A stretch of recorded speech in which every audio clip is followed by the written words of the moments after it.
All right. Well, Drew, welcome to Great Data Products, episode 1. Thanks for doing this with us.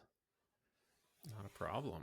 Um, yeah, as I said, I'm going to ask you to introduce yourself in a second, but before I go, I just want to explain a little bit like why we started this podcast, which is that we believe that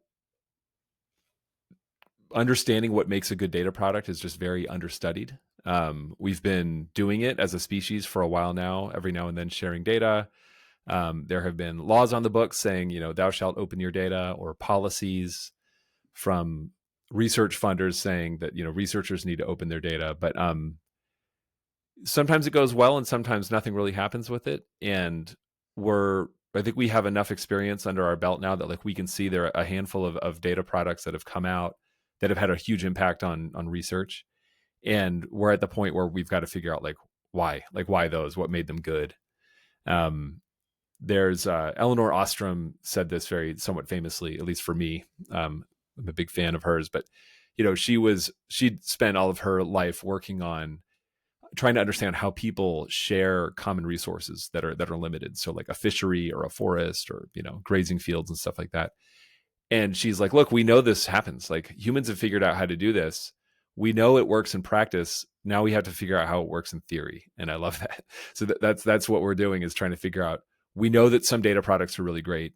We want to tease out some theories as to explain why. And so for reasons that are obvious to me, but might not be obvious to everybody tuning in or listening, you were one of the first people I'd ever want to talk to about this. So why don't you explain a little bit about your background and what you do? Yeah, first I want to put a pin in that quote you said, because I think one of the things that's crazy about that is like a fishery is like, it's a zero sum game. Like that is a exhaustible resource Yeah. source. Data products have entirely different dynamics. Like you can go full like old school boing boing Cory Doctorow, data wants to be free. It's not Right. theft if you can reproduce it, but at the same time it grants you this immense advantage that then allows you to create more data in a way that isn't free. So it's Right. anyway. Yeah. So yeah, my name is Drew Breunig. I write a bunch on AI and data. I've been working in data. Helped run or ran data science and products at a company called Place IQ for about a decade, and then led strategy at Precisely when it came to the data and location intelligence business. I I see data as a really interesting space because it's an intersection between humans and compute, essentially, because you're essentially converting humans or work of humans or observations made by humans into something that is programmatically readable. You can build products upon it, and that I also think the other thing that's interesting about that is that's not a one-way street. It's a two-way street. So you are converting humans into data, but at the same time, you're preparing data and figuring out how it can be leveraged to inform those humans. Right. So kind of making data human, making humans data. And that is an active negotiation, a borderlands, as it were, rather than just one way that comes in and goes out. Oh man, fantastic. All right. See, yeah. This is a rich well to draw on. Yeah, we can keep going. But Yeah, and what you just said about like Cory Doctorow and like sort of the economics of this, I think this is my. I'll just keep saying it out loud over and over again. Is that like this is the Nobel Prize challenge? Is like can we figure out how data functions as a market good? Because it's weird, right? Like to your point about what Ostrom was studying were limited resources, which she called common pool resources, but with the assumption that they were limited and you needed governance to manage access to them. And just a quick primer on Ostrom for a lot of people. And I'm not like a full Ostrom scholar, but like a lot of what made that work was the fact that like you had to live with the people that you shared the resource with. And so if you were a jerk about it, like you would get punched. Like that's just part of it. And yeah. yeah, I mean, I guess you can kind of say like that exists when it comes to like licenses, which is a whole different Oh message. yeah, we're going to talk Like, about licenses. oh God, please don't. Like I like so much of my beef with licenses is that it's it's the will of people when the data wants to be free. And like the real way that you can kind of put your fingerprint on the market is you actually put the data out there in the shape and the form that is what you want, that makes Yeah. what you want in the world to happen. But the idea of releasing it and then gating it is just insane to me. It doesn't make any sense. It's backwards. You Yeah. kind of want the option, but you want to control how people use it, which is just like, why are you even bothering in the first place? Yeah. But yeah, and I think that's like, now you're getting into the familiar terrain of like the data is the new oil claims and other things Mm-hmm. like that. And I feel like that's a quote even that we debated and wondered around and talked about for decades. And part of the reason we talked about it is because it made people who work in data feel important. Oh yeah. It Oh made yeah. them feel like this justifies my paycheck, my job title, my power within the organization. But I don't really feel we got to the point where like data is the new oil became somewhat true until LLMs and Yeah. post chat GPT. Specifically, those were the engines needed. It's like you can create oil, but if no one owns an engine, no one has anything that they can do with it. Like that's kind of the era we were in when we were figuring it out. We could drill it, but we weren't sure what, there was potential energy there, but what do we actually turn it into? And prior to that, there was one thing you turned it into, which was ad products. That Right. was the one thing you turned it into. That was the way to monetize. And now we're turning it into large language models and other things like that. So figuring out the economics of it, I believe is hard, because the other, like, I don't know. I think one of the things is like, you can find so many different metaphors for this, Yeah. because it's a complex thing and this complex bucket that like kind of reins it in. But I do think like one of the king metaphors for data is it's the platypus. Like it Oh. has Go on. Well, what is a platypus, Chad? It's all sorts of crazy stuff. Yeah, it's got a bill. It's poisonous. Lays eggs. Mammal. It's got fur. Yeah. Um. Lactates in a really weird way. Yeah, it's like Yeah. that's data. Sure. Like it sometimes you can make it like oil. Other times you can make it like a lighthouse, which is like a public good that makes it so ships don't crash, and you can put it at the right point that encourages very specific trade routes to occur and economic activity to occur. And so you influence the world by putting it out there. And because it's a public good that can't be gated, it became that was something governments did, and you could make the same argument. Right. And then you can also find metaphors for like data being, countless other metaphors as you can kind of run into. But yeah. I do think when you put a data product in the world, getting towards the definition of what this podcast is, a great data product. Yes. It creates an ecosystem around itself. I think is the way I would say it. And I would say like perhaps, and this can happen intentionally, it can also happen accidentally. And so by way of kicking this off, like I almost want to pose to you what I think is the best data product ever created. Let's go. Or one of them. The Enron email data set. Ah. Are you familiar with this one? I am, because so just flashback here, when I joined AWS in 2014 to build the open data program there, AWS already had this thing called the public datasets program, which was that sort of preceded me. That was not, AWS had already been dabbling in sharing open data, but there was no kind of like program around it, and this program was somewhat abandoned. And but how it had been set up was using elastic block storage volumes. So this is data that to access it, you had to turn on EC2. You had to turn on a server and then attach one of these volumes to that server, then you could access it. But we had all these EBS snapshots, these volumes of data that you could load up, and there was like one of them was the Enron email database, but some other funny ones. There was like a cannabis genome, like maybe the Marvel Cinematic Universe. There's something to do with like it was like a graph database of like Marvel characters or something like that, and some Japanese census data that someone found. And it was kind of this fascinating snapshot. I'm sure there's plenty of like Internet Archive screenshots of the site. It was just sort of like, here's some random data that engineers at AWS found circa 2012.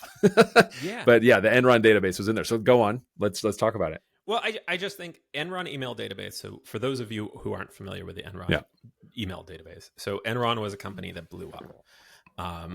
It in spectacular fashion.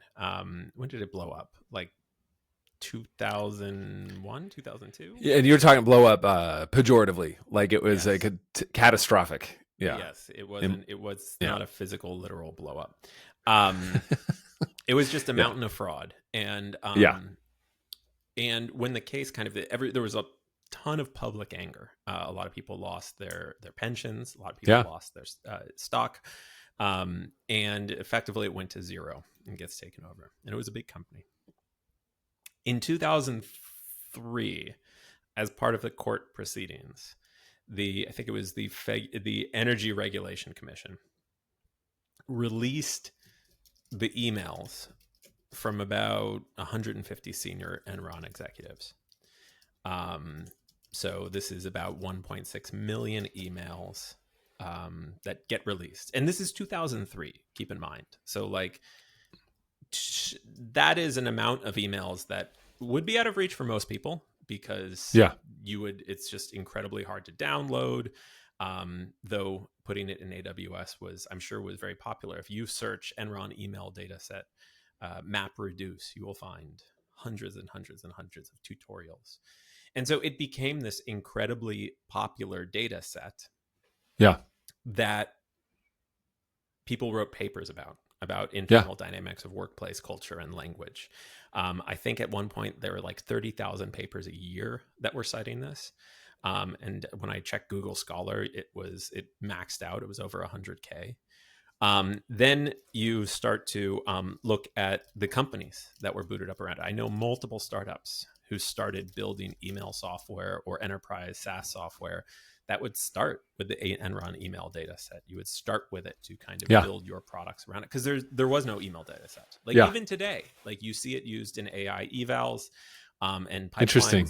Is just this. It's the only large email data set that is friendly, license free to use, and it has generated an immense, I think it would be a very fun study for someone to do would be to calculate what the economic benefits of this email release from this absolutely failed company and how much it generated from this. And so like, to me, that has the qualities of a great data product, which is it provides data that wasn't existed anywhere else.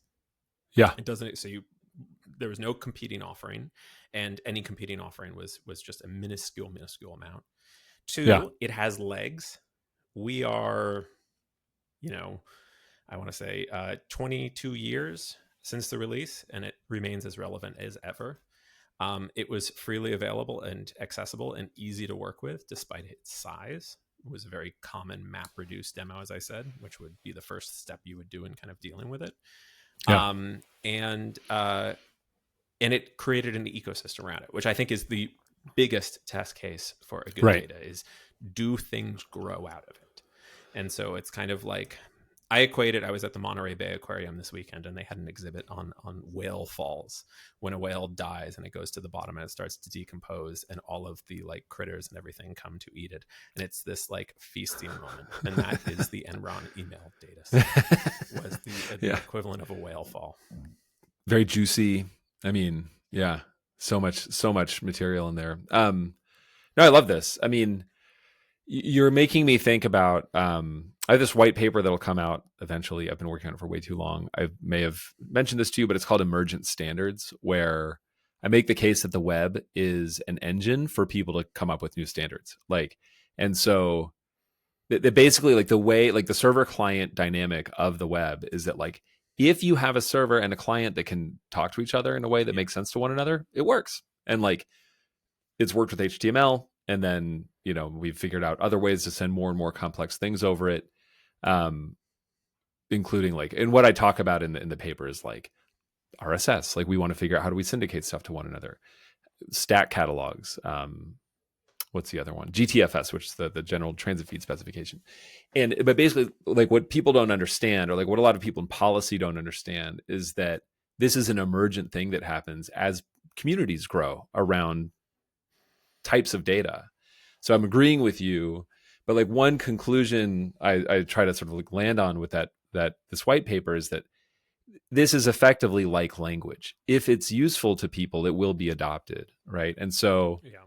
to your point about this collection of emails, it's practically useful in a way to a lot of people, and so people have adopted it, and it's become a thing. Yeah, and I think the Yeah, other thing too is like it's so much easier to create that standard or have a successful data set if you're operating in the white space where it doesn't exist. Like yeah, so I work on the Overture Maps Foundation, as you know, and like that's a little bit of hard mode because you're competing with a lot, trying to establish a standard yeah, with where standards exist to some degree.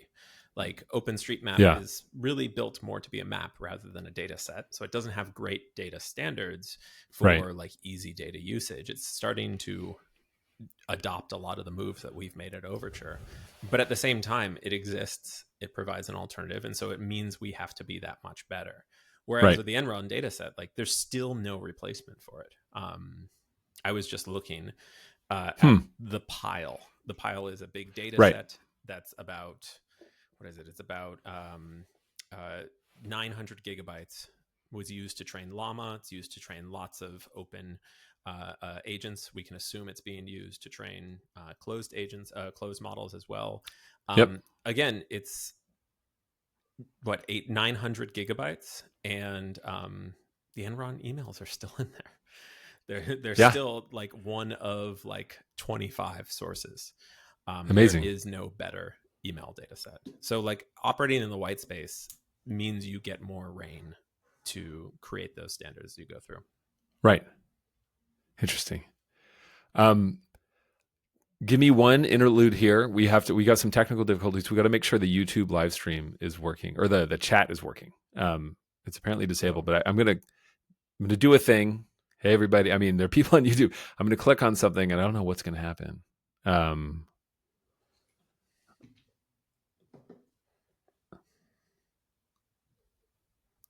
oh, now I'm like delayed. I'm watching myself on YouTube with the delay. So hang on.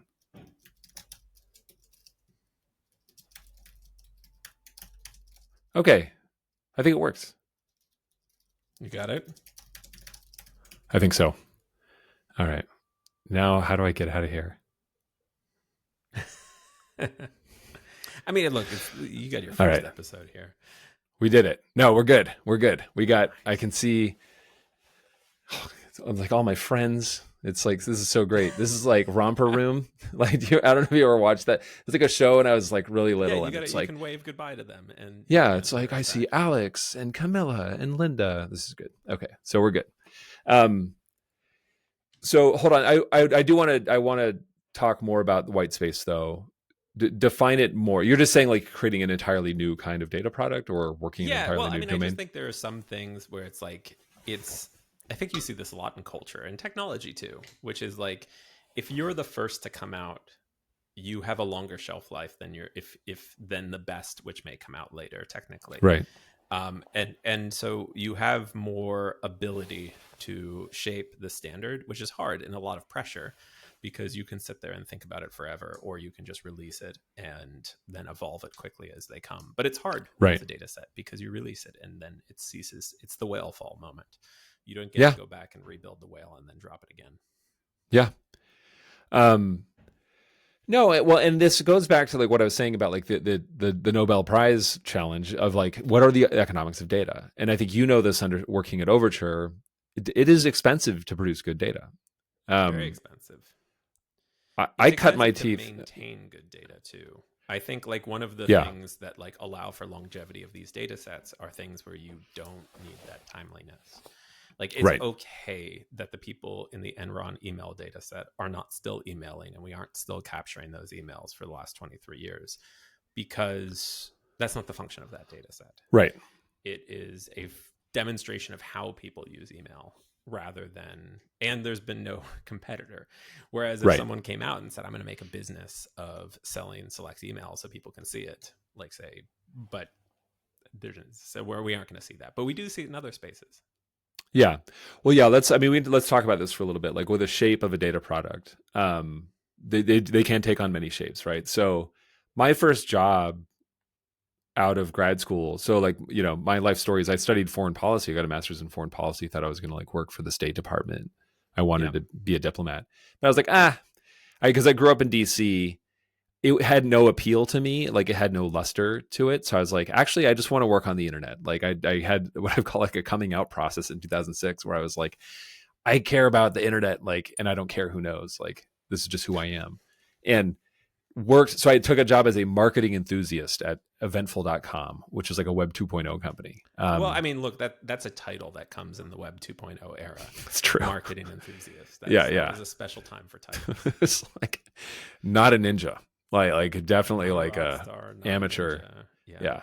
Just an enthusiast. Just an enthusiast, but it was my foot in the door, and it ultimately I think was a very good decision. But what Eventful did, there's a site called Eventful that was like they gathered all the world's events data that they could find by scraping websites and getting access to feeds, and then standardizing it and making it available via an API. And what we learned very painfully was like this is very expensive, and the bulk of our database becomes useless every day. Yeah. Like, no, yeah. exactly. That's Yeah. like the opposite, which is like it's event data.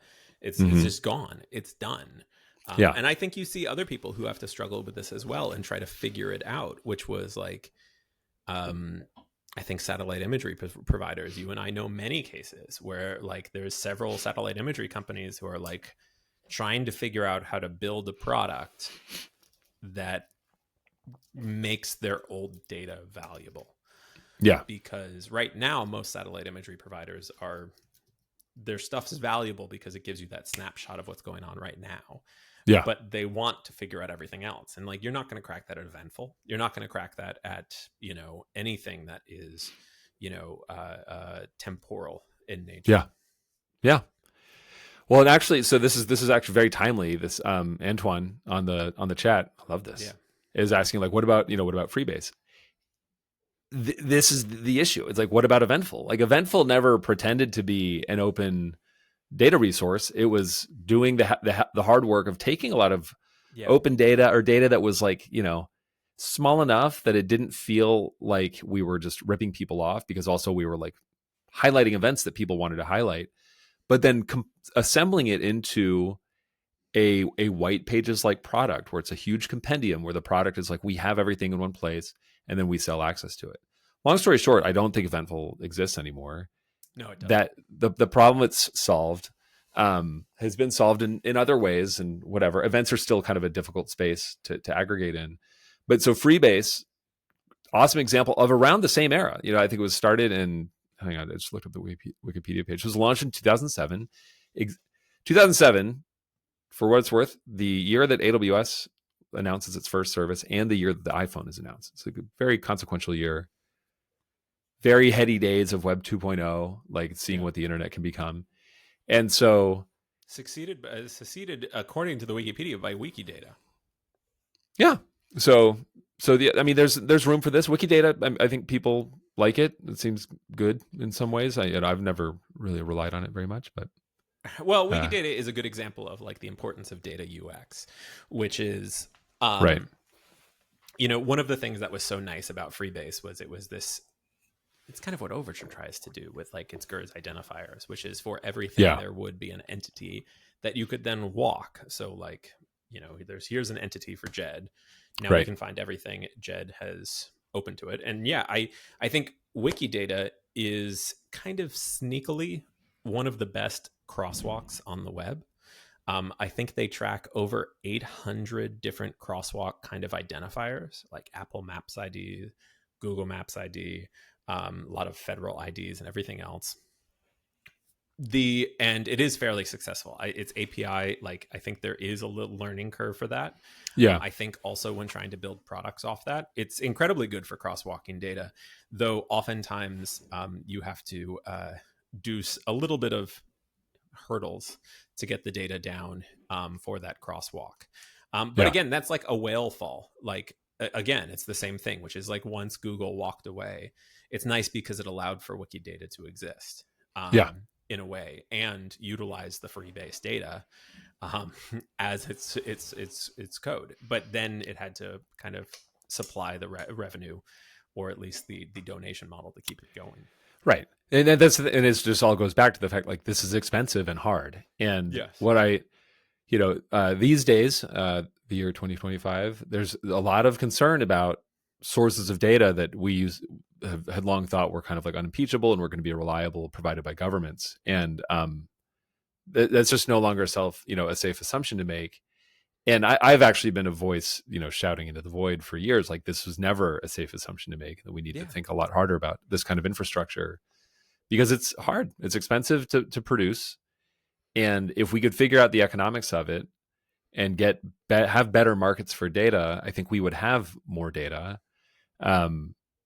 The one of the hard things to grapple with here, though, is that like nothing is free, and what you were saying before about the difference between like a fishery and a data set is that like there's this phenomenon that I chalk this up to what's called nanoeconomics, which is like the economics of like individual, like very small transactions. And so if you examine like voting behavior, people are like, my vote, like how could it possibly count? It doesn't matter. Yeah. But like votes do matter, right? And like we don't perceive the emissions that we create by living our lives, but like they obviously add up. And so same thing, like Wikipedia, it feels free to open up an article in Wikipedia, kind of to all involved. Like Wikipedia itself doesn't really register one page load, and it certainly seems free to you. But Jimmy Wales is going to ask you, he's going to nag you to donate because they need money. Like, and I think there's also the flip side to that as well, which is something that we see. So when the advertising ecosystem was the way you monetize data, I'm sure many people talk to you about like the dream that everybody wanted to figure out is how can I've solved the privacy problem in advertising. I'm going to create a system where people can opt in to share their data and they get paid for it. I know countless companies or people who dreamed of trying to figure this out because they're like, look, people get real value when they sell their data. The advertising ecosystem is incredibly huge. The problem is that your data on its own is worth nothing. Nothing. Yeah, exactly. Absolutely nothing. And it's worth something in aggregate, but nothing in by itself. And so people would make runs at this, which is like, oh, we're a co-op, we get to brand together. You like try to get some maybe economic innovation of like, okay, have a longer timeline, take advantage of compounded interest, all these other things. But it's kind of the same thing, which is your usage of Wikipedia is a rounding error, but it's expensive. Right. But the value of the data you create is a rounding error. And we saw this during the ad era, and we're seeing it again. There was, what's the mobile phone network that launched a couple days ago where it's like, we get training data on all your calls. And so you get cheaper voicemail or cheaper phone service. I didn't know about this one. Oh, fascinating. Yeah. Tons of people are going to sign up for that. I don't think, but again, like I haven't looked at the cost. It can't be high. Yeah. Right. How much of a discount can it actually apply? Yeah. I'm looking it up because I want to see. I just saw it because it's way easier for someone like Meta or Google to just give you the service. Right. And the service is predicated on sharing data. That's right. But we will just never see that go away. No, because in aggregate, it's just too powerful, too seductive, and they provide really good services. But now we're seeing it like the flip side of this is the Anthropic case right now, which is how much per book was that settlement? Was like $3,000 per book, which is like fairly. If you're an author, $3,000 for a book, like for a lot of authors, it's going to be a lot. For a lot of authors, it's not going to be. Yeah. But it is more than you would expect, and they're going back to the well because the judge took away the settlement, and so we'll see where that does net out. I do think like trying to figure out the cost in training is hard. I don't know if that's something like the idea of opting into training. I think is like you're going to get applications that rise up too quickly, that are just going to take your training data. So ChatGPT, Anthropic just asked everybody to re-opt in, change their privacy, Oh, because interesting. they're going to be training on that. Meta always has, always will. Uh, and so how are you going to create an ecosystem to pay people within that? They're just going to go use these services, Right. and kind of knock it out. Yeah. So I don't know. Amazing. Okay. Well, let's shift to your blog post now then, because let's talk about large language models. You're talking about Anthropic, and the basis of these things. So you in your blog post, which highly recommend, it's in the whatever we link to it when people registered for the thing. You can put it in the chat. But great overview of these 3 data products, and again, this is another sort of chance for us to talk about what is a data product. So let's start with the beginning and talk about MNIST. Yeah. So Yeah. one of the reasons I think large language models and AI in general are the fulfillment of data is the new oil is because previously, if you wanted to write a computer program, you had to worry or make a computer program. You really had to worry about 3 things. You had to worry about your software and your hardware. Actually, 2 things, really. That's it. Yeah. Just write my software, run it on hardware. I'm done. With machine learning, deep learning, and now what we call AI and all those subsets of it, you have to have software, hardware, and then data. The data bit is non-negotiable. You need the data, because the way machine learning and deep learning works is rather than having the programmer write the rules for what the program does, you give a sufficient volume of data and present it to a computer and a computer program for making machine learning or deep learning models, and you give it instructions and you ask it to interpret the patterns in the data and figure it out for itself. Right. And within deep learning, this is even another layer on top of that, which is you figure it out without even telling what to pay attention to. You aren't labeling it, you aren't telling it. It's just, here's a pile of data, go find the patterns. Now, in the early days, there wasn't a lot of data, because think about it this way, which is if you were an early adopter of computers, let's say 1994 in this case, you would go to the computer store, you buy your computer, you bring it home, you plug it in, and that was that. If you got any data into your computer, it was because you typed it out or you inserted a floppy disk that you got in the mail or picked up at the store, maybe a CD-ROM if you were real fancy. That's it. The bottom, there was no internet connection, there was no downloading. So like to acquire data was an incredible exercise. And so as a result, could you build machine learning systems? Not really. You had to have this access to data that you just weren't going to get. So people didn't do that. And so it wasn't a field. It wasn't a thing. Like people are going to say, oh, neural networks were back in the 70s. And it's true, but there weren't many who could play with it because the access to the data was so limited. And then what we found, though, is that, and this gets back to the white space, which is really any data that was delivered to your door was brand new data. There was no competition for it. Like, I don't know about you, but like, I mean, like you'd get maybe a CD-ROM in your magazine, or like what would you get for data? Like, what was the consistency of data? I think the only thing you would have is like maybe some Project Gutenberg floppy disks you would pass around, maybe some like Encyclopedia Britannica CD-ROMs you would pull out. There wasn't kind of a world of data. And in this environment is the first data set we're going to talk about, because we're going to explain kind of the history of AI in 3 data sets. And the first data set is the MNIST data set, the MNIST data set. Now, this data set, now it's on Hugging Face, as you can see. Yeah. You can install the Hugging Face datasets pip library and download it. And it's also bundled with almost every machine learning library. So if you install TensorFlow or Keras or whatever the backend, and then you say like install MNIST, it's almost certainly there, because it is the data set that is the effective hello world of machine learning. Because back in 2004 or 1994, even longer. So what is MNIST? MNIST is a collection of 28 by 28 pixel images squared.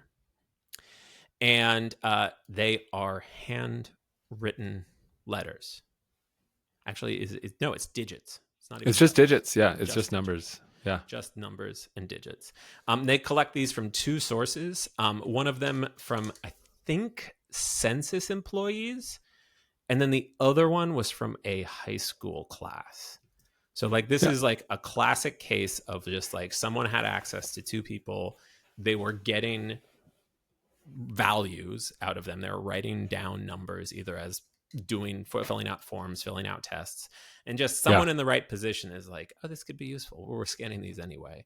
And so they took some time. We don't really know how this happened. They basically realized, hey, let's make a data set of handwritten digits. They didn't put a lot of thought into it or how it might be used for machine learning. Like one of the issues is, so when you're building machine learning systems, you have a test and a train subset, and you should never mix the data. right. So your train is what you build your model on. You train, you learn from this, right. and then you test the quality of the model in your test data set. In the initial distribution, one of those data sets was like the high schoolers, and then one of them was the census people, which is a terrible way. You should have it all mixed up and scrambled, because you can make some assumptions that the census people may have different handwriting than a bunch of teenagers that have had no training. And so later they improved this, but again, they put no thought into this. This is the equivalent. And they decided to distribute it, but like distributing was like literally like CD-ROMs, burn CD-ROMs. You would get it in the mail. You would get, like you'd have to like order it. Yeah. And this was the NIST data set, the first one. Yeah. So, and again, we need to maybe tell people like what NIST is. It's the National something Institute National of Standards in Technology. Yeah. Yeah. So it's a government the type agency. Of people who would be looking at pictures of numbers, and they're the type of people who thinks there's something here. Yeah. Did you ever watch the movie Ed Wood? One of my favorite movies. Great movie. No, I really should. You should watch Ed Wood. But there's a scene in the beginning where he's like on the studio lot. So Ed Wood is famous as like the worst movie director of all time. Right. And he's walking the studio lot, and he's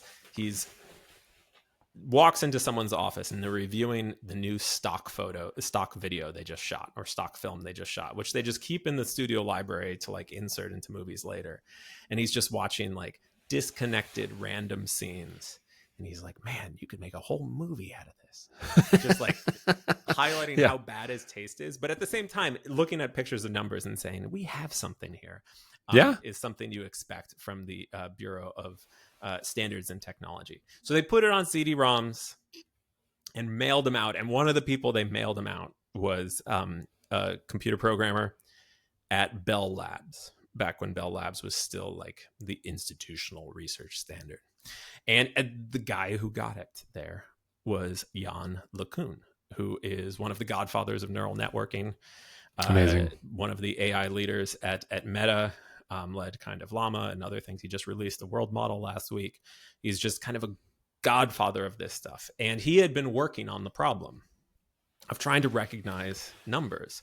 Because he worked at Bell Labs, this is something they would want to do, is they had to automate and kind of figure out and look at mail, look at zip codes. That was all it was trying to do, is like, can we look at a camera and look at zip codes and automate the entire thing? And so using MNIST, he trained a neural network, one of the first neural networks, and could basically delivered a watershed moment in accuracy. Like the error rate now is down to 0.8. He modified NNIST, mixed up the sample sets so it wasn't just high schoolers and census. It became the hello world. And at its peak, AT&T was using this original neural network software to read more than 10% of all the checks deposited in the US, which was then software that gets sold by Bell Labs. You will find this in almost every machine learning textbook, every deep learning textbook.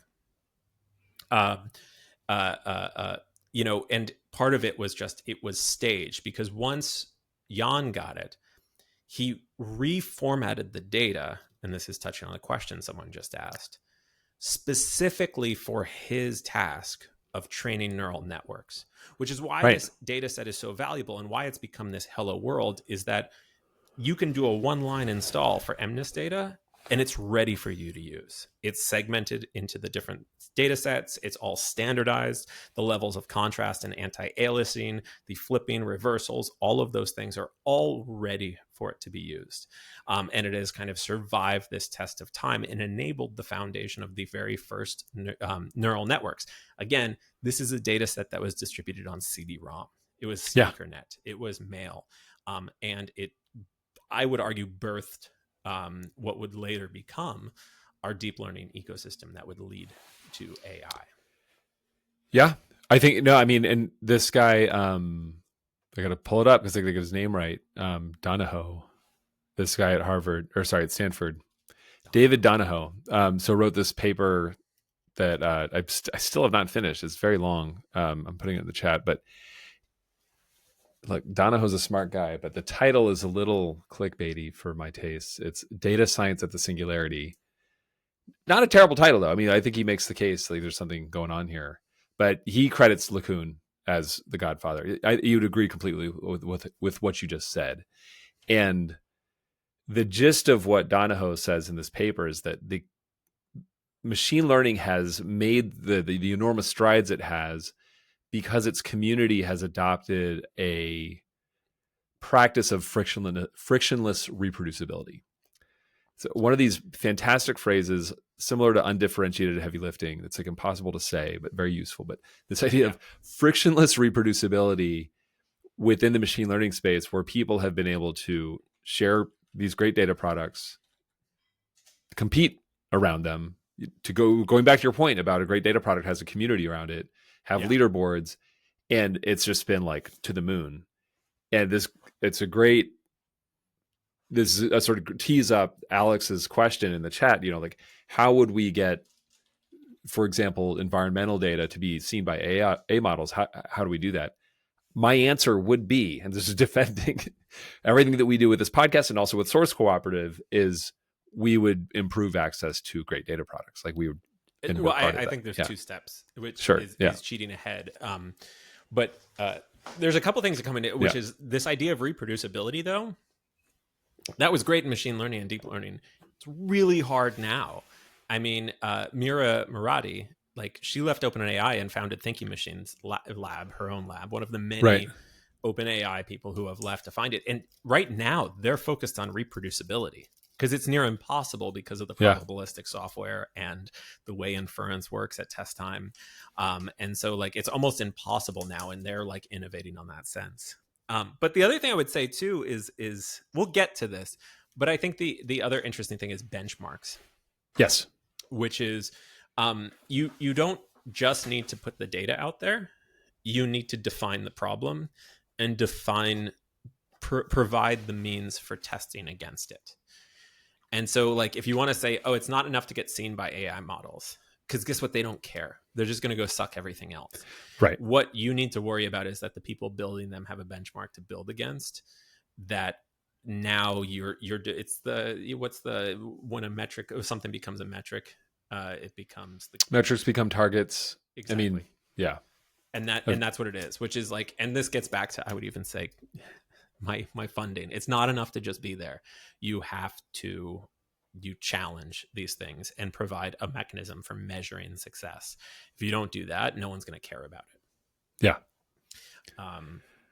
But yeah, so that's Jan LeCun. He's doing his thing with CD-ROMs, sending it out, and like, it's crazy to think, like, part of what the internet has done and broadband and like is it speeds everything up because it makes exchange so much easier. And yes, the test benchmarks need to be actually relevant to the use cases. Yes. The thing about benchmarks is that they are shipped by people who care about specific things.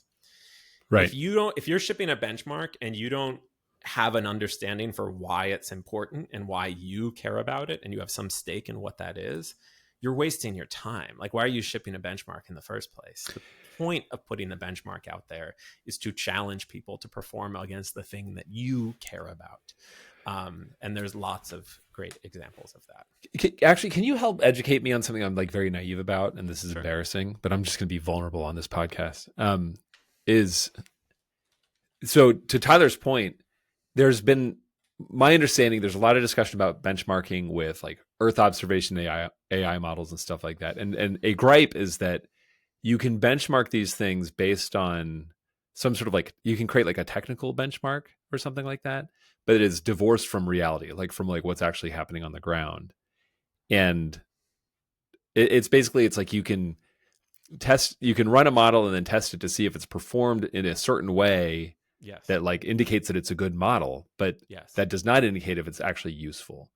Well, Can you explain this to me a little bit more? I disagree with that. I mean, I think there's lots of ways you can game benchmarks, Yeah. but here's the best way to think about benchmarks, in my opinion, is that they are an encapsulation of knowledge with an opinion that allows you to test your performance against that encapsulation of knowledge.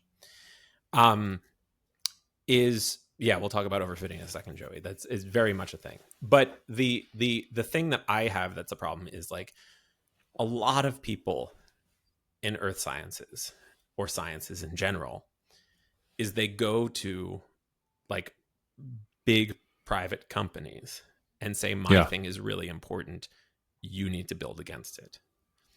And that is, first off, you have to get them to believe your thing is important. Right. And then B, they have to get up and running and understand that space really, really, really, really well. And then they have to C, build against it and follow it to create this own benchmark. Right. And have this thing. Is that, so when you create a benchmark, you are doing that work for them. And when you do that work for them, you get to encode the things you care about. It comes back to the like, I think it's Louis Pasteur quote, which is, give me a laboratory and I will move the world. And he was talking about it in the case of like being able to freeze benchmarks and maintain science, or freeze a variable and maintain science. And so if you can create a benchmark, you are creating the eval reality that you are asking that model to be held against. Yeah. And this happens for lots of things. And so I think right now, the two most successful benchmarks are the ARC AGI benchmark, which Francois Cholet built, which is, again, he basically said, everybody's talking about AGI, but it's not in reasoning. It's really just fact memorization and repetition. He has a different thing, which is like all about pattern recognition. It should be incredibly easy for a human to do, but incredibly hard for a model to do. And so that has been kind of the thing. He has been in the deep learning space for over a decade. He is a leading voice. He created this, and all of a sudden it became the thing that everyone starts to brag about when they get this, because it's really hard. When OpenAI's O1 was the first one to do it even somewhat passably, it was a really big deal. And ever since, like, we're still kind of chasing it. So like both his design, his leadership, his brand helped set that as this big thing. The other more tangible example of like you don't have to be a leader in the space, but you just found the white space, is a benchmark called Terminal Bench. So Terminal Bench is how do you testing a model's ability to use the terminal, use tools in the terminal. So with coding agents, this is so important. Yeah. Why do I care about having MCPs? Why do I care about having all these crazy tool sets? Just teach the model how to use the terminal and all the problems are solved. Right. And this was put out by a really great team. And they designed it in a specific way to basically get the agents they want. They spent a lot of time on this. This is out of Stanford and funded by Laud. And this has now become the thing that people get against. So like Anthropic, if you look at when their models come out, they will always put the Terminal Bench benchmark as like their top thing. When they bumped Claude Opus from 4 to 4.1, the main thing they cited was their terminal bench improvement. So that's a good example of like, I'm creating the package of the reality I want from this. So Yeah. someone in the chat replied to your Earth observation benchmark, which is like, all right, benchmarks are great, but my gripe is that most Earth observation benchmarks, so it's looking at satellite imagery, they're focused on object detection. Right. Very few are focused on temporal signatures of change. Well, what that says to me, Tyler, is that's an opportunity for you to create a benchmark, or for someone to create a benchmark to measure this capability that you want to build into this model. A benchmark is a data product. It is honed, and I think it's kind of the current way that data products are released, or one of the main form factors they can take in this model. Yes, you have a worry about overfitting. The SWE bench, SWE bench, is the software engineering bench. It is again, it was one of the biggest one first to market, which is, can a model take Google issues and submit changes and submit PRs that pass? And it was adopted quickly as the main thing people were building against. I talk to AI researchers at foundation model companies, and they're like, I'm just trying to get another point in SWE bench. That is what keeps me up every single day. But again, it has its own shortcomings. Like 50% of SWE bench is just the Python Django library. Like, so it's really good at building the Django library, Right. but maybe not very good at some Rust, or maybe not very good at, some data pipeline you're building. So again, these things shape the outcomes, and communities grow up and private companies grow up. And so that's kind of why I think benchmarks are kind of a modern data product. Interesting. Okay. There's a lot to think about. I'm looking at the clock. I want to, boy, where are we going? Yeah. I want to talk about Common Crawl, but I also we did not specify an end time for this, because like good podcasts just go off the rails. Oh, did you have a hard stop at the top of the hour? Yes. Oh, then okay. Not our top of the hour at 1. Okay. Yeah, we got an hour and 10.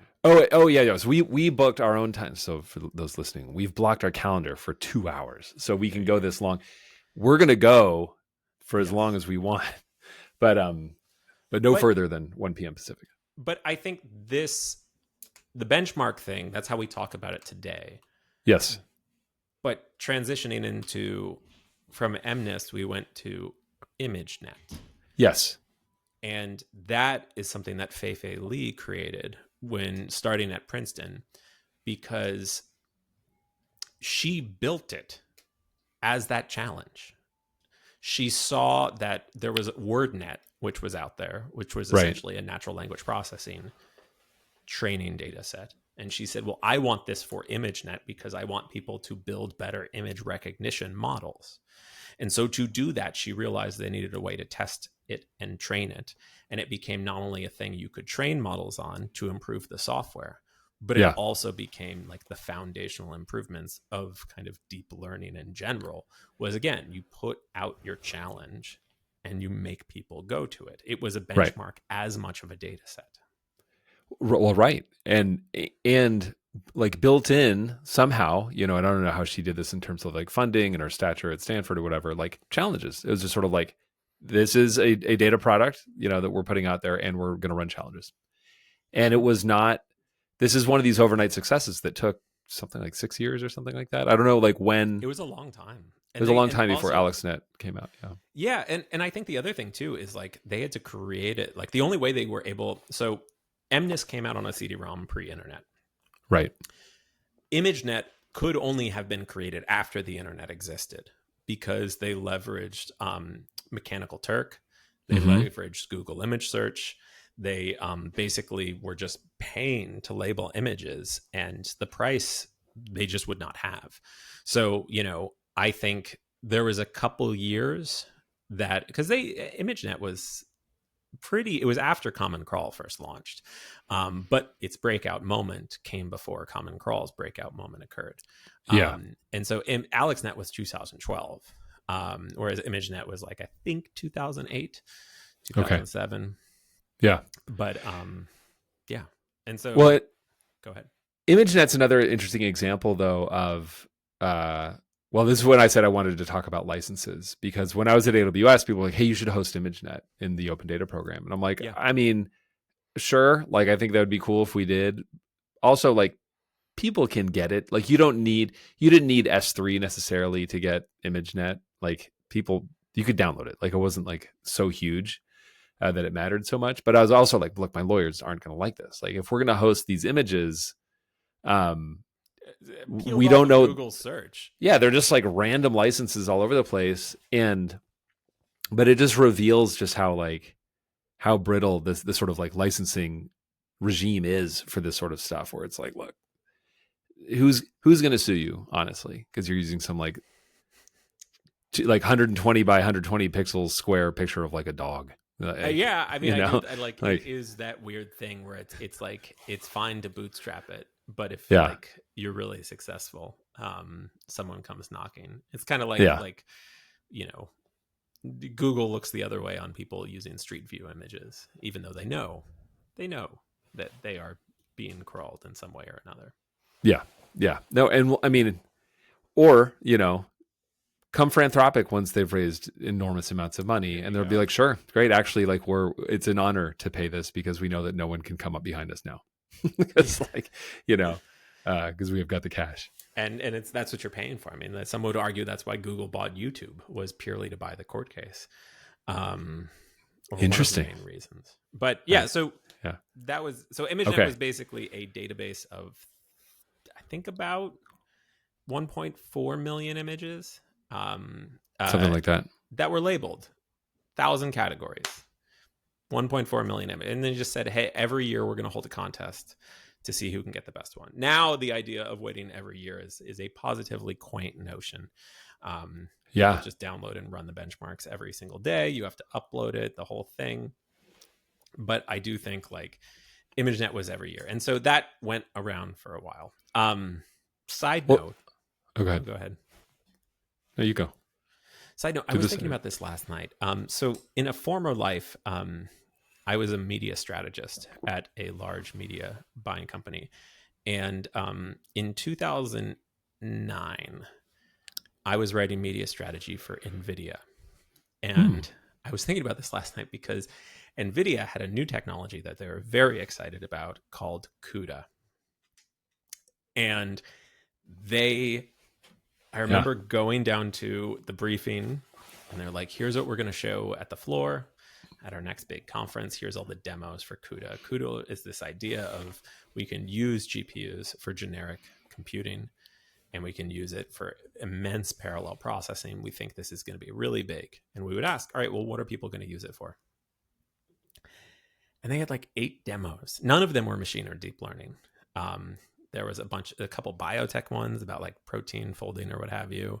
There was a lot of cloth simulators. They're like, hey, we can sell this to fashion designers to simulate, how a cloth is going to drape over someone. They just had like tons of different things, and they had no idea what they were going to use CUDA for. They just knew it was going to be the big thing, but they had no idea. And so and you could make a very strong argument that like CUDA is the reason NVIDIA is in the position it is today, being one of the most valuable companies in the world. And they had no idea what it was for. And so CUDA came out 2008. I worked on it in 2009. And it was still this thing, like no one knew. You would go around and like they just would look at you and they're like, well, we can do these things. And you're like, it's kind of interesting. And it wasn't until 2012 where they kind of had the first glimpse. So like we're hitting the big names here. Geoffrey Hinton, who did win a Nobel Prize for deep learning and machine learning. Ilya Sutskever, who later would found OpenAI. Alex I can never pronounce his last name, Krzyzewski. Yeah. They built AlexNet.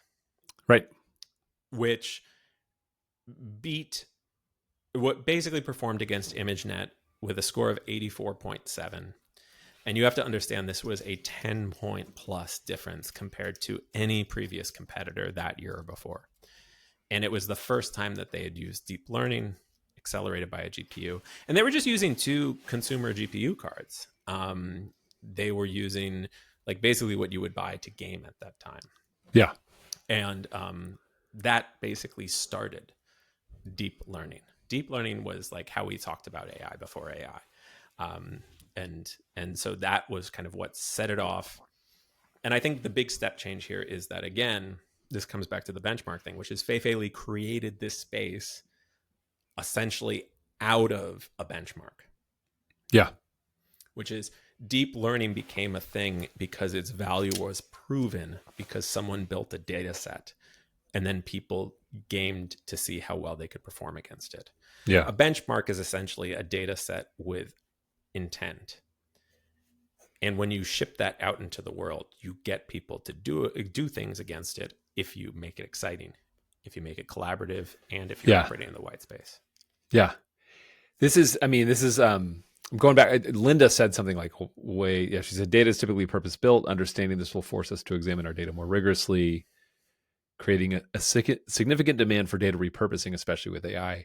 What I'm hearing is like, or where this is coming together for me is that like you can produce a data product, and we're going to talk about Common Crawl next. I think we should, and then you have to produce benchmarks attendant to that data set or that data product, which are basically just any number of arbitrary goalposts that you want to set. And be like, because Common Crawl is so rich, obviously, it can be used for so many things. Yeah. So you just need a benchmark for each of those things, and just say like, well, can you do this? Can you do that? And I think some of the most interesting things out there are benchmarks. So like we talked about Terminal Bench is one of my favorite examples. The other is the Berkeley function calling leaderboard, which is just like testing how well LLMs can use tools that are given to them for like agentic purposes. And it's really, really interesting. And then what's the other one that I really like? It's not Empathy Bench. What is it? It's there's another one. Sorry, John Hewitt. Sam Page has a great benchmark that is one of my EQ bench. And he maintains this himself. Just some dude, love his stuff. And he's like, I'm interested in having LLMs become a better writer. And again, it's like one of those things that's like really hard to quantify how to make it a better writer. So again, he's like, here's one metric. Here's another metric. One metric is like, how often do you reuse the same phrases? Okay, great. Right. That's great. We can't do this, but 2, like long form writing. Like it's like all of these, like, and it's a really interesting thing. And he admits, he's like, this isn't perfect. Right. But again, you start to see people building against it. And it does start to influence and shape the arc of development. Yeah. Well, let's talk about Common Crawl a bit more in depth. But I got to shout out Sam Reddy at Common Crawl. She's like, hey, we have an event coming up. So people who are in the Bay Area at Stanford on October 22nd, there's an event called Preserving Humanity's Knowledge and Making It Accessible, Addressing Challenges of Public Web Data. This is the kind of thing I would love to go to. I'm unfortunately booked at another event. Chan Zuckerberg Initiative, I think, whatever CZI stands for. I'm going to be at one of their open science event. But man, if I weren't with CZI, I would definitely be trying to go to this thing. So, and you can watch online. So I put the link in the chat and we'll share this. I think we should share this podcast before October 22nd for sure. So shout out to Common Crawl. Drew, tell me all of your deepest thoughts and feelings about Common Crawl. I mean, Common Crawl a great story for how early it started, and that it wasn't really built with machine learning or AI in mind. It was so to give you some perspective, the Common Crawl project, which is essentially, it's like the idea is that, hey, we're going to scrape the internet and put it in one data file ready for people to use, so you don't have to go scrape it. Because again, we believe that, again, lots of people can build things if all of this is accessible. And so the net value out of it would be tremendous. It began in 2007, the same year that Fei-Fei Li launched ImageNet. Yeah. And so Gil Elbaz, Gil. Yeah. his yeah, it was Gil, good old Gil, he started it, and he formed the Common Crawl Foundation to basically, and it's funny, he founded it as he left Google. Yeah. So it kind of tells you, what his motivations were, which is like, I want to build essentially, I don't want Google to get a lock on the internet. I want to kind of expose the thing that's really expensive to bootstrap and start up, especially in 2007, which is crawling and preparing all of the files. And now it's a single data set essentially with 250 billion web pages collected over nearly 18 years. And about 3 to 5 billion pages are added a month, though sadly, Common Crawl is getting shaped a little differently because its crawlers are getting blocked. And the reason its crawlers are getting blocked is because of AI-driven crawling. So it's in a weird twist of fate, Common Crawl became one of the foundational things that early language models would train on. It would become a critical ingredient in the pile, Google's C4 data set, basically subsequent data sets, kind of child data sets, which is like, hey, we're not going to include every single forum, or we're not going to include, duplicative data, or we're going to filter all this stuff down to the high quality stuff. But then once you start building it, and this is where it gets into the data like oil, I use that. Let's say I use that to build my model that later becomes ChatGPT. Yeah. I have so much. I'm not going to rely on Common Crawl anymore. I'm going to start building my own crawlers and go out to the things that I care about and do it with a much greater frequency so that I can improve my model. You get enough of these, which you do. There are a lot of people out there hosting websites right now that are having to think about how to gate their content to prevent legitimate and gray market crawlers that are just hammering their sites. And so now, like, Common Crawl created this thing, but now we're kind of having a tragedy of the commons, which is everyone who grew up around it now sees running their own crawler as a competitive differentiation, and they're going out there and kind of doing that itself. All the while, Common Crawl is still going, but its kind of surface area is starting to shrink a little bit because different web pages are shutting off access to crawlers because of this mess that it has created. So I do think it's this closest thing that we have in data to a tragedy of the commons. But yeah, I'll pause right there before I talk about why the text is so important. Yeah, no, I mean, I think it's an amazing story. Gil, I mean, has told me he's like, I'm pretty sure Common Crawl is like the most impactful nonprofit ever. There's definitely a case to be made there. I don't know exactly how you'd quantify that, but holy cow. Like, yeah, I mean, because it's like everything grew up around it. Like, even like, you'll look and people will say, oh, so-and-so didn't use Common Crawl, but then you look at the data sets they did use and they were derived from Common Crawl. So it is this, like, it basically fueled the entire first wave of large language models, which is like, what percentage of our GDP at this moment? I think it's 140% of our GDP. It's like something. We don't know how that's possible, but it is. Yeah. That's what we see. Yeah. None of the math makes sense when you're hearing what people are talking about. Yeah, and this is like one of those weird things that, like, when he built this, like, one of the weird things about large language models is that everyone was kind of surprised when the first large language model like worked. Like attention is all you need, because like it's this thing where, like, previously you would have to put structured data into these deep learning models and then they would have to figure out the relationships. No one at the time, like when people thought of structured data, they thought of the work that like Fei-Fei Li put together with ImageNet, which is, here's an image and here's some labels. Yeah. And so the big gate for deep learning is, like, anyone who wants to build on deep learning, they'd say, all right, well, where am I going to get that labeled data? Where am I going to get that structured data? Yeah. With large language models, the thing that was shocking to everybody is like, oh, wait, language is structured because we can see the order of the words. Some words come before each other, who come before, after, in all of these assemblages. And we don't need to label language because it's already organized and structured. We just have to have enough of it. That was the thing. The magic thing was that you built something big enough that it would display spooky, intelligent qualities. And that was what Common Crawl enabled. Because if you didn't have that, you couldn't test that randomly, because you would have had to stand up your own crawlers before that. So like the fact that it just existed allowed for that discovery to be made, which is why Yeah. I think I wouldn't argue with Gill's claim. Yeah. No, it's incredible.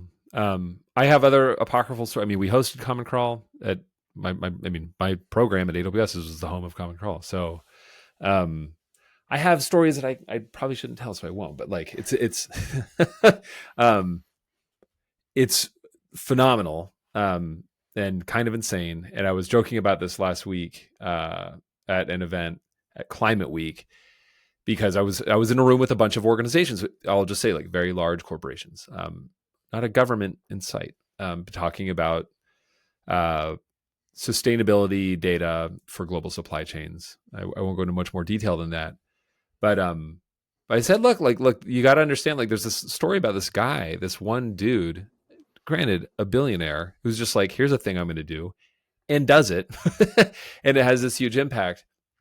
And I'm like, it's this heartwarming story of the impact that one billionaire can have on the world. But the point also being that like it is possible to create a data product that has a very consequential impact. Like, and if you feel like there's something there, there might be something there.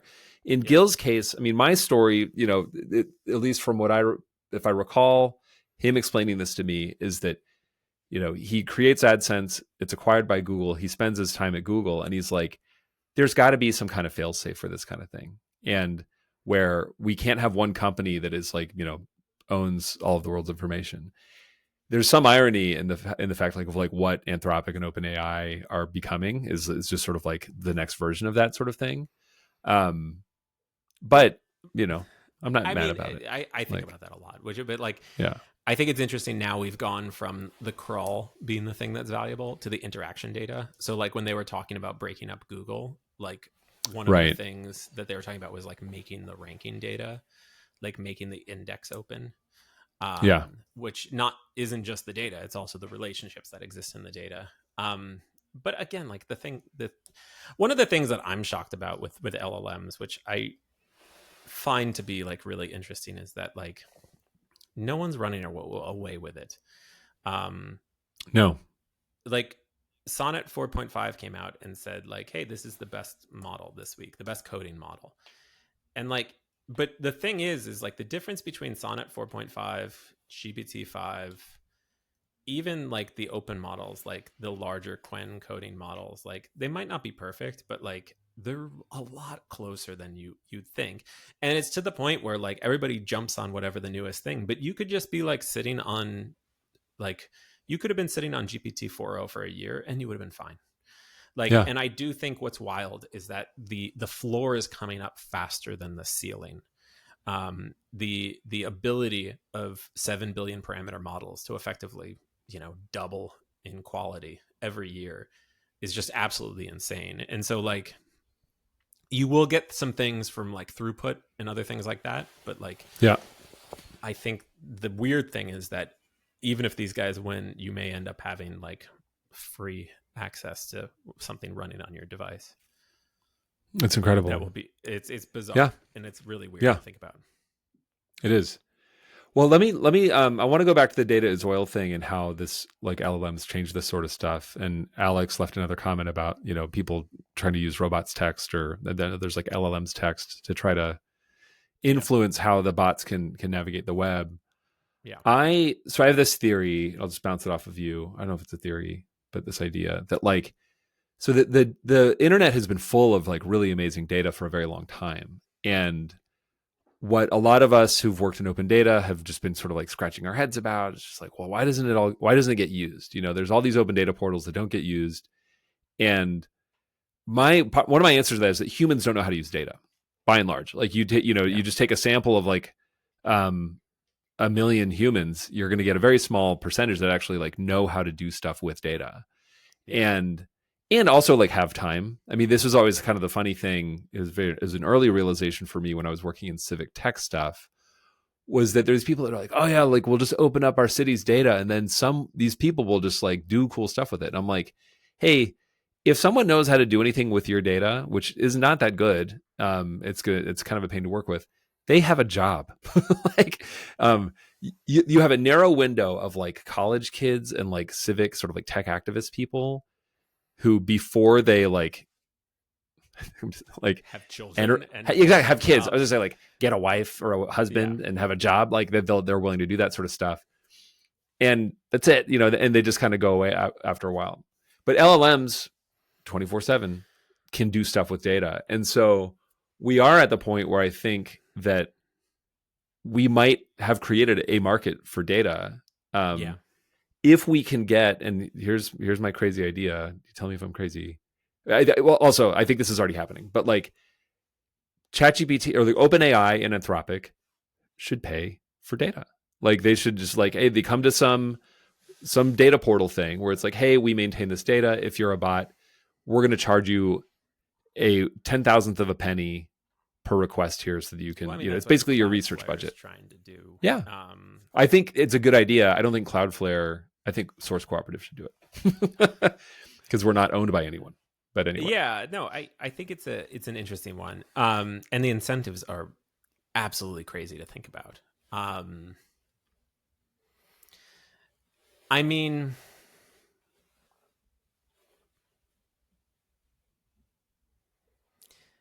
I've blown your mind. well, no, I'm thinking about what angle to approach that from. Like, what do you optimize for? Also, do you mind if I take a quick break, a 1 minute break, and be back while I think about this? Sure. Hey, we'll handle it in the edit. 1 second. Okay. Okay.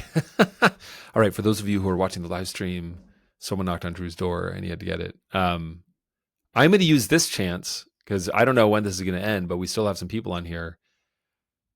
We are doing, for those of you who don't know about the Cloud Native Geospatial Forum, we did an event in Utah this year at the end of April, early May at Snowbird. It was fantastic. Everyone loved it.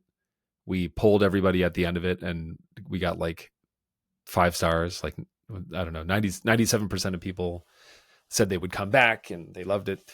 So we're doing it again. So you're hearing it here first. We just lost a follower, but anyway, we're going to be doing the Cloud Native Geo Forum conference again, October 6th to 9th, not next week, but October 6th to 9th, 2026. So we're going to do it in the fall next year, but we're going to do it again. We'll have a landing page up before too long. And we'll have links to share out. But anyhow, it's very exciting. Alex left another comment. Yeah, so exactly. Like, so there's Alex left this comment saying that, a lot of journalism, Reddit, and orgs like Wikimedia are doing with their enterprise APIs is locking them down. I think this is fine. I think people were coming out of like Web 2.0 era, and I think a lot of the excitement around having open APIs is understandable. But now we're just realizing now we have about a decade of knowledge to understand this has a cost. Well, I mean, the other thing that's crazy about it too is like a lot of the Web 2.0 dream is being enabled by LLMs, but like now you go to the meme, like not like that. We dreamed and we loved the idea of a semantic web that you could ask questions and just access things. And it has been delivered to us, and it has been delivered not as an open force, but as an intermediating force. And now we're having lots of second questions about that. So, I mean, we're going to have to figure it out. But I think what I would want to say is that we should be, it's fine. I think we should just be sort of sober about this and say, if we want to have reliable access to data in these ways, someone should pay for it. And what's interesting about ChatGPT is that people pay for ChatGPT. Like I pay for ChatGPT. It should have a research budget. Like some fractions of those pennies could go towards maintaining accurate, up-to-date data about school enrollment in America or whatever it is, like whatever kind of research I want to do. Yeah. There's actually money flowing because that kind of stuff was never going to be supported by an ad model. Yeah. I mean, I don't know. It's going to be supported by an ad model eventually. Don't worry, it'll come. I don't know if you've seen the announcements OpenAI has made over the last couple of days. They're very much ad model friendly. Well, they're selling stuff through ChatGPT. They're selling stuff. They want to give you a morning report where they browse the web for you and go find all the things you should be looking at. And that's going to have an ad in there. I mean, It's brutal.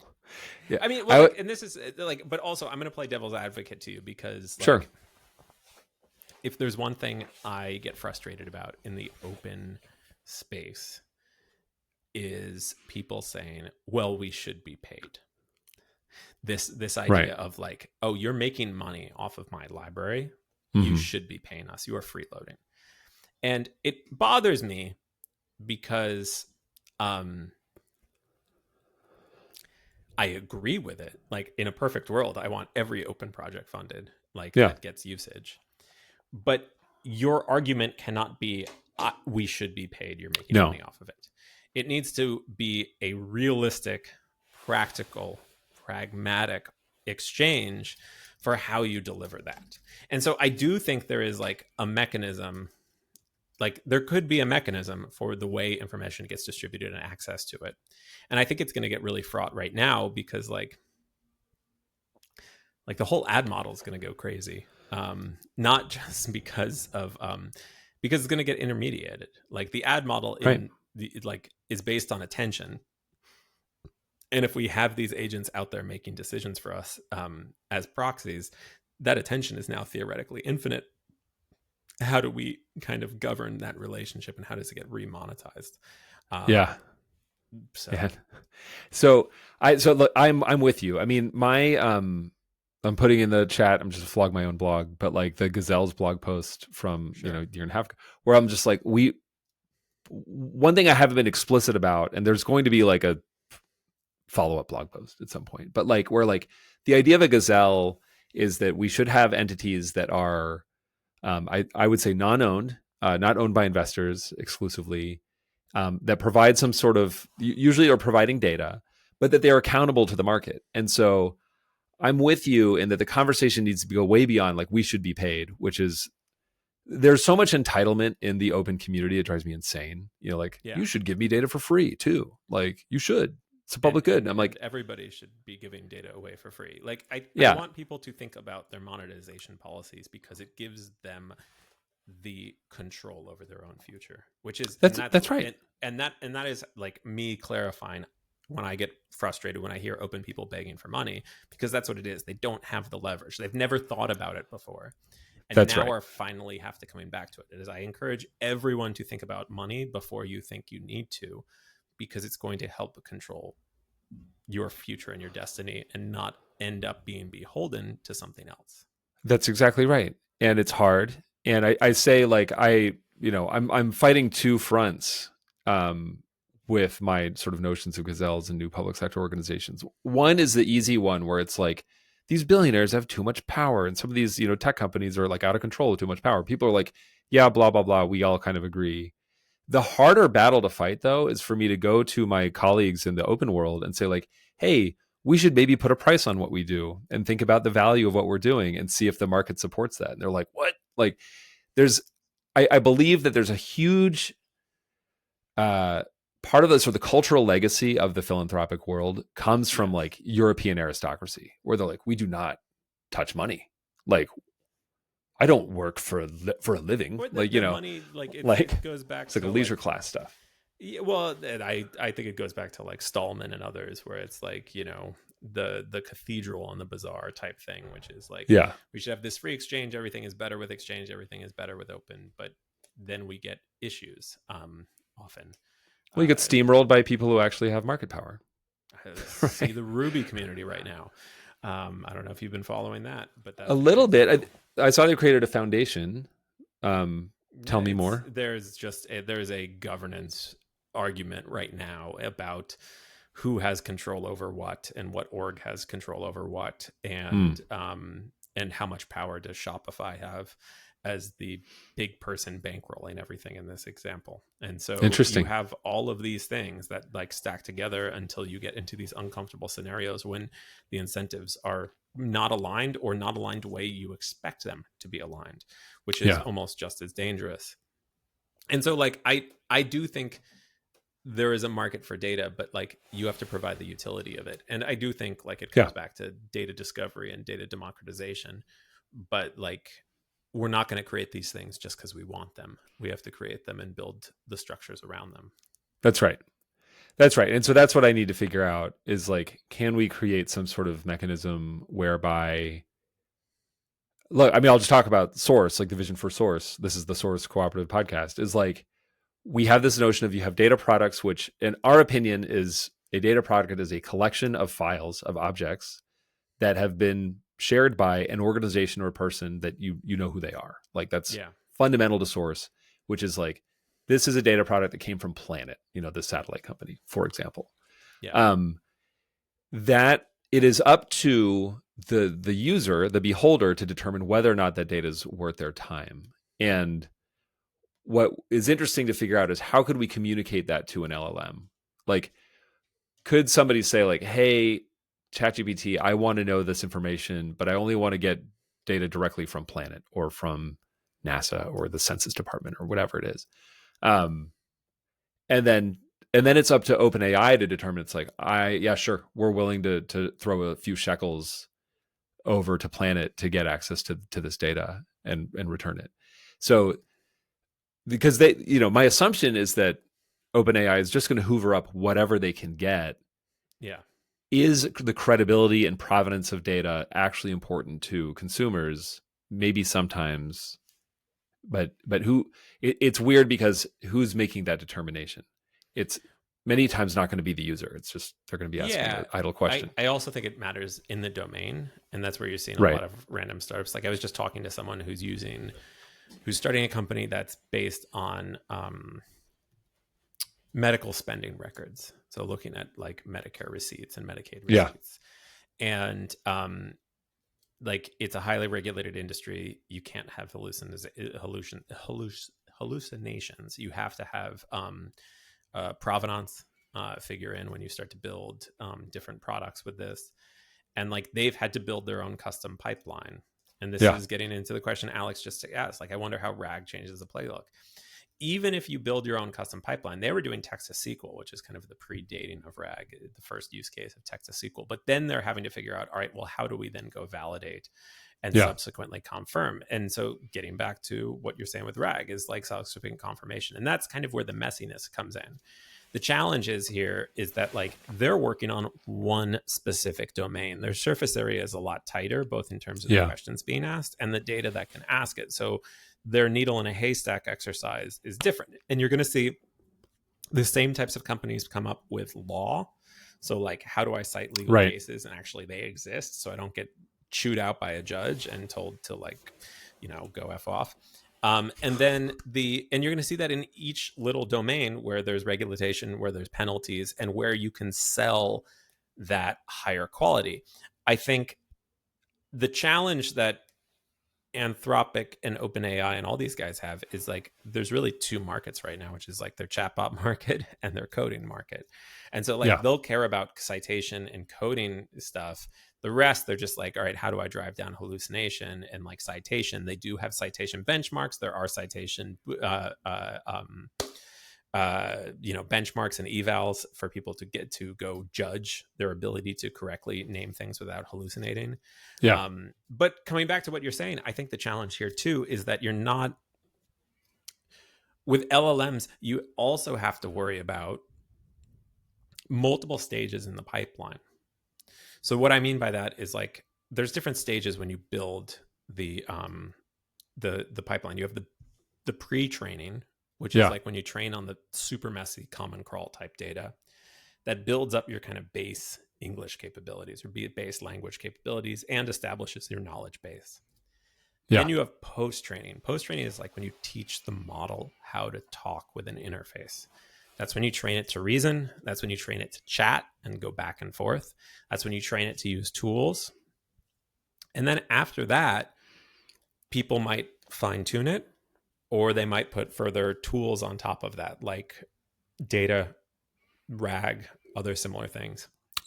And so what you're talking about is providing function from basically post-training all the way through to fine-tuning, to tool deployment, to framework around it, to the actual application. It's this wide spectrum of applicability that also has different pricing terms as you start to come in. Right. And the problem I have with paying it is just like,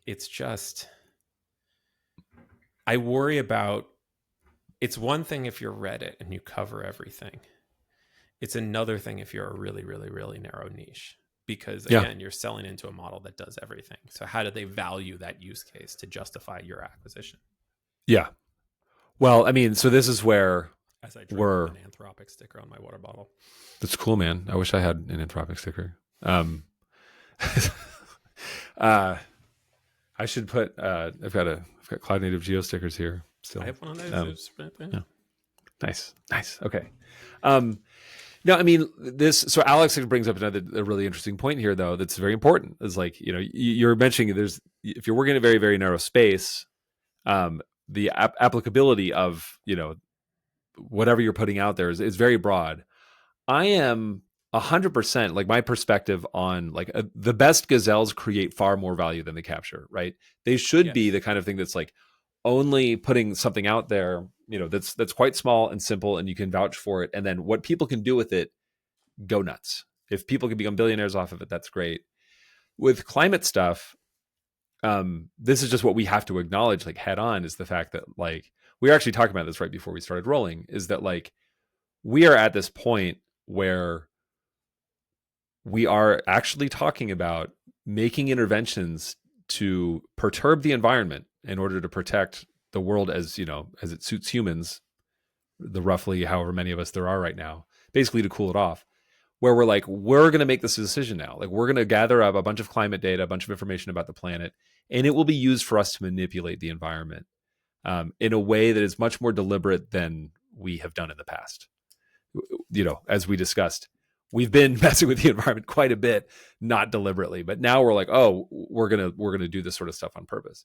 This has huge, huge repercussions on like global governance, and we do have to figure out models that can allow us to make huge volumes of data available reliably. And I would say, like, they absolutely should be available to AIs. But just who pays for that? Somebody's got to pay for it. And I'm with you. The answer should not be, well, we should get paid to do it.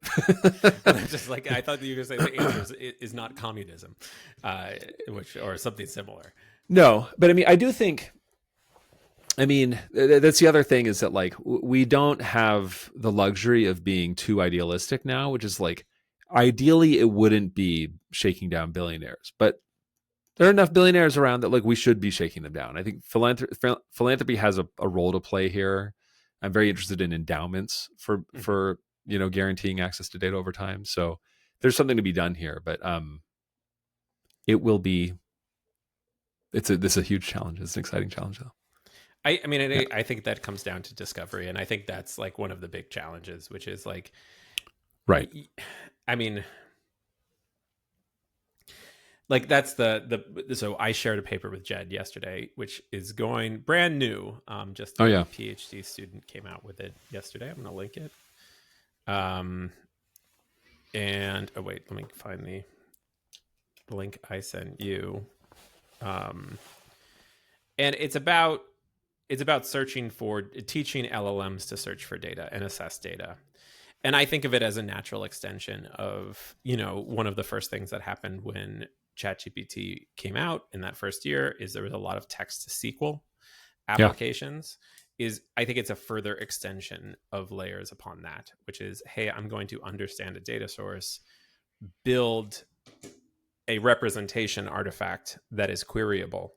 Yeah. So that then we can kind of query it on top of that. And so I think we're starting to see these systems. And like, the good news is, like, here's the thing that I do think is incredibly valuable, is like, you look at this application and you can see why a company would fund it, because you can say, all right, would Databricks fund this? Would AWS fund this? Would Microsoft fund this? Like, would Tableau fund this? 100% they would, because they want people to find more data and the right data. Because if you find more data and the right data and it's valuable to you, you have to generate the compute to actually utilize that. And so I do think that we're going to see things that are aligned with these functionalities when it comes to data discovery, because there is a huge market opportunity for it. And I do think, like, maybe that's the value that gets put on, which is not the access to the data, but the discovery of the data and the service of finding that. Yeah. And I would be, that to me is like, that would be a huge problem to be solved for tons of enterprises that I've talked to. Okay. Well, very relevant to what I want to do. So I'm going to read it. So Camilla asks a question, an important question. So does the inability for some sort of royalty model disappear with the complexity and lack of explainability of how inputs are ultimately used in these models at the end of the day? So yeah, basically, so it's like, yeah, OpenAI, ChatGPT says like, yeah, we just got the coolest data from the Gates Foundation. Here's our answer, and it's like, yeah, a lot of people are gonna be like, okay, I trust your interpretation of this. Yeah. Let me tell you a story based off that. Okay. So I am one of the best ways to learn about new companies, especially new models. And this is something. So at Place IQ, we cared about privacy a lot. And we embraced new privacy mechanisms, regulations. We designed our systems with privacy in mind. And so I learned a lot about privacy during those eras. When OpenAI came out with ChatGPT and they launched ChatGPT and they launched the model, I knew something how the model was made. And so the first thing I'm like, is like, there's a lot of privacy issues that are inherent in this, especially because once you train the model, coming out and selecting the data from the model that it learned from your private data is basically impossible. You can only kind of add it. You can't go in and surgically remove it. Yeah. So, as just for fun, because I'm weird, I filed a CCPA request with to OpenAI. CCPA request is a California privacy regulation that allows you to contact any company that has your data, and you have to say, "Hey, do you have my PII, my private personally identifiable data? What is it?" And I also have the right to correct it or delete it if I require. So you read their privacy policy, and it was all about the accounts you create when you create an account. It wasn't about the model or the training data they used for the model. They seem to have kind of deliberately skirted that question because it would be a really big question. But at the same time, it's still PII and it still have it.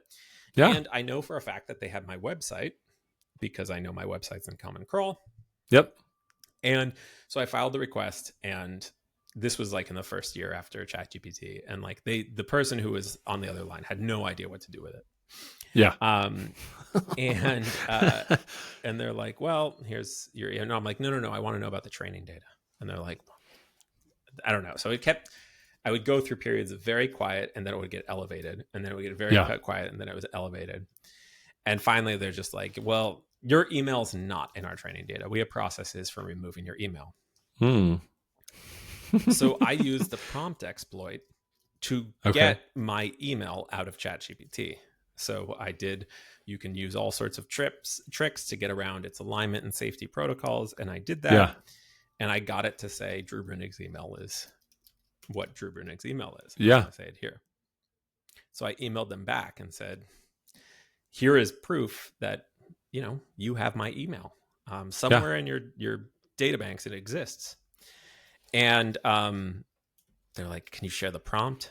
They got really, it got elevated. And finally, they closed the issue because they said, well, your email is actually something that could be really easily guessed. And we could have learned it from other things and then inferred the naming pattern. And so that's how it came out. Oh, man. And so, but this is the crazy thing, but it's still my email. So from a privacy perspective, it still happened. The email existed. Whether it guessed it or not is kind of immaterial, especially if it guessed it, then it falls afoul of the CAN Spam Act, which is using software to automate the guessing of brute forcing emails. If it didn't guess it, then it has a PII in my training data, which it almost certainly does. And I'm not going to lawyer up and go fight this fight but it's a good example of even they can't tell what the model was trained on. And so to Camilla's question, the royalty model does kind of disappear because there's kind of different scenarios you can plan for, which is, did the model just hallucinate it? did the Yeah. model figure it out based on the fact that it had seen previous patterns that are similar to that, and your question combined with the weights would manage to evoke your email? Or is it Yeah. recalling it from the weights buried deep in its kind of the depths of the weight? And so like Right. there will be ways where they try to do this, but like Anthropic just a couple months ago had a big thing. It's like, hey, we can explain what's actually happening inside these Right. models. And they could, but they had to train a special model just for explainability. And then they had to train a different model. And it was like a model that was the equivalent of like Claude 2. Like, Yeah. and then they had another one that looked at it. And then it would have to go through the output. And it was like 2 expert researchers would have to spend 2 months of their time just unbundling all the traces to figure out what actually happened for one query. So like, Right. it's not a scalable mechanism, like, and it doesn't even work on the largest models. So yes, no one knows where the data is coming from. In fact, a lot of people say like that's why reasoning models are net good, because you can kind of see the logic of Yeah. how they arrive at their conclusion. But I think it is, yeah, it's a challenge. Yeah. Yeah. I mean, well, this is kind of, again, sort of going to the philosophy of source, is that like you should be able to view source. So the model can't be explained, but like whenever possible, there should be some sort of like auditable layer of data.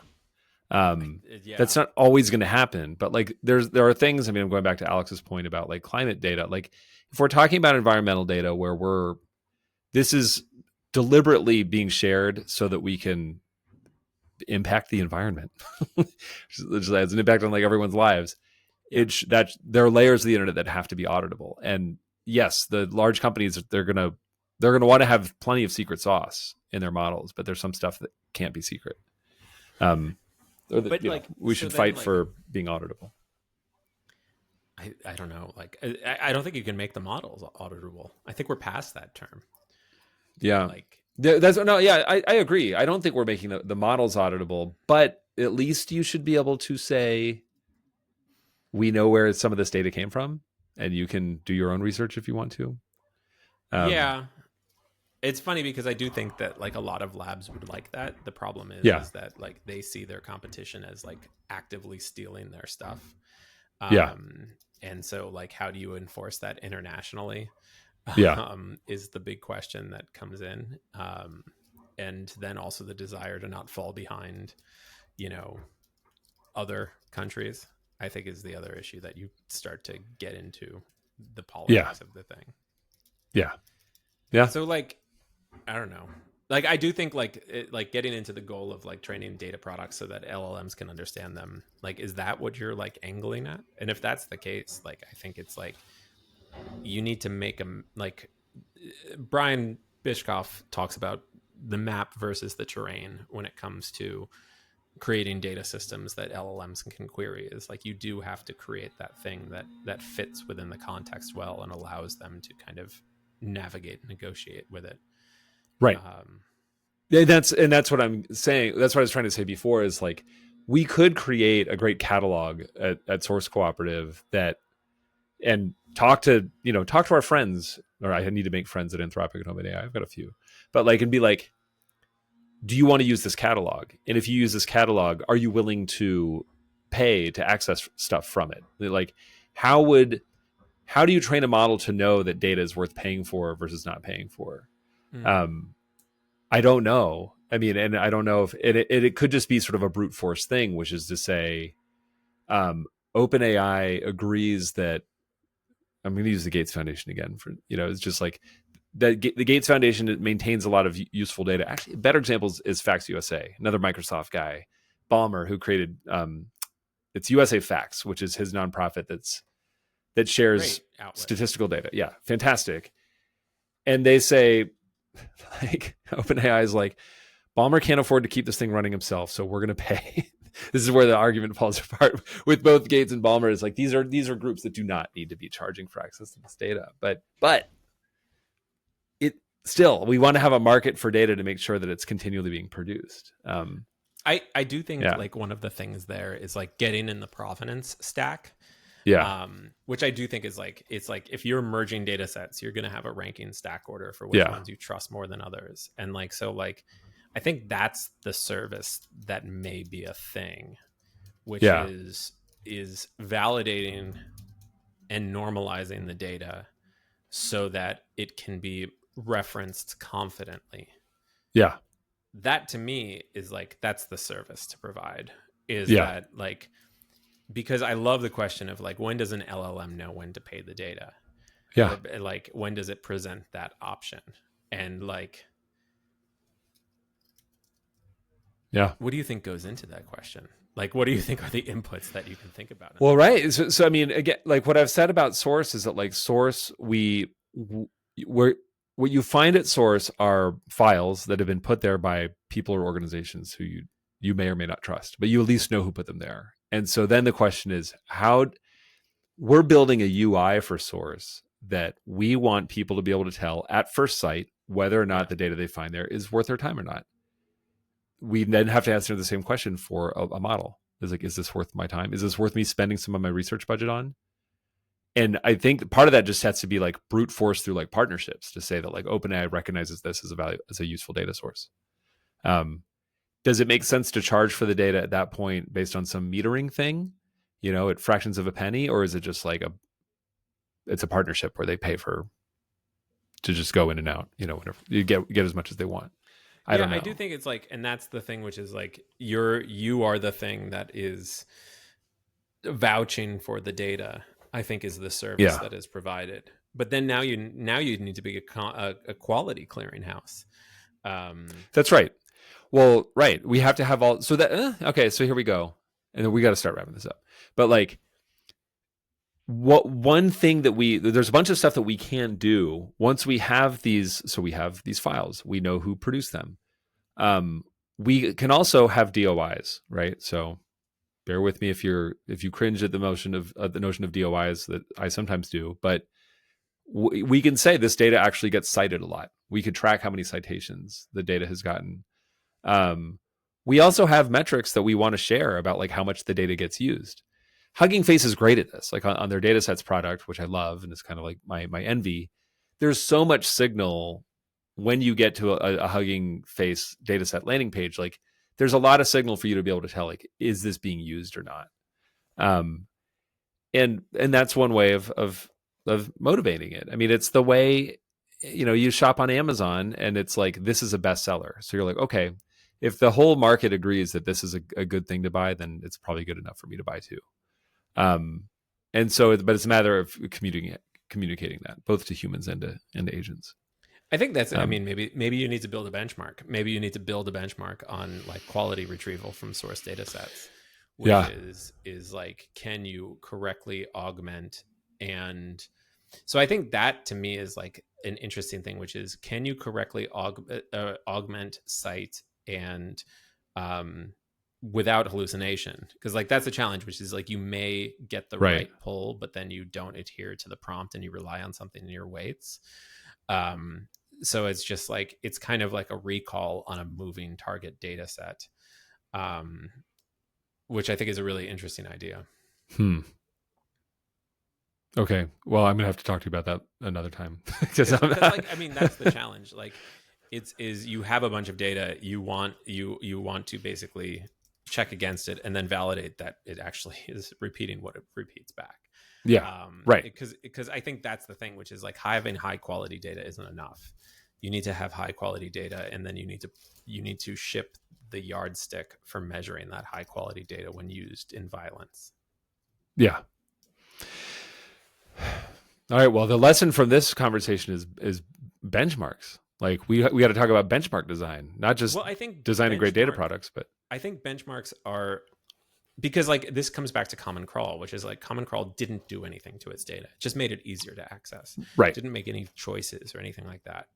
But I think, I do think it's a really good exercise for like, all right, if Gil launched Common Crawl to build a better Google or build a better information recall or to not have Google monopolize it, the benchmark he should ship is like, if you're building a search engine, like here's the queries and here's the ID records that you should be finding within your thing. Yeah. to like do this and like you can start to rank against it. Yeah. I do think even if you don't ship a benchmark, performing the exercise of what benchmark you would ship for the data product you're looking to ship Yeah. is a good exercise, because it forces you to say, well, what do I want people to be able to do with this? Right. And then it focuses your kind of the way you package it up. Yeah. Yeah. Boy. A lot of, I mean, but so many consequential decisions that come from that. So, yeah. Okay. So who's building Well, the temporal benchmark? Who do we assign that to? that's Tyler Erickson. Will be built. No, it's useful feedback from him. We actually have a bit of funding right now to work on some GeoAI benchmarking work. So that was Tyler. Yeah. Anyway, this has been awesome. I couldn't be happier with our first episode. We'll get this out there. We got a link. Michelle cooked up a website for CNG Conference 2026. So mark your calendars. It's official. There's a URL. So, oh yeah, Drew, I announced this while you were answering the door. We're doing CNG 2026. Same location, nice. But in the fall, 6th to 9th of October. Ooh, no snow. No snow, which some people... Plus for me. See? Thank you. I'm glad you said that, because people are like, oh no, like I like skiing. It's like a few people have the time and energy to ski. I think most people wanted to get out on the mountain and just couldn't because there was too much snow. So anyway, thanks so much, man. We are going to do this again. You're not going to be. I predict you'll be a many times repeat guest. And thank you everyone for tuning in. This has been a lot of fun to do it with the live chat, and so I really appreciate everybody who chimed in. Awesome. Anything else? Well, do you have anything to plug? No. Okay. I'll be at the Spatial Data Science Conference talking about errors, talking about standards. Now I'm just thinking about evals, man. All right. Well, stay tuned. We've got some work going on evals too. So, all right. Bye, everybody. Thanks. Bye. Bye.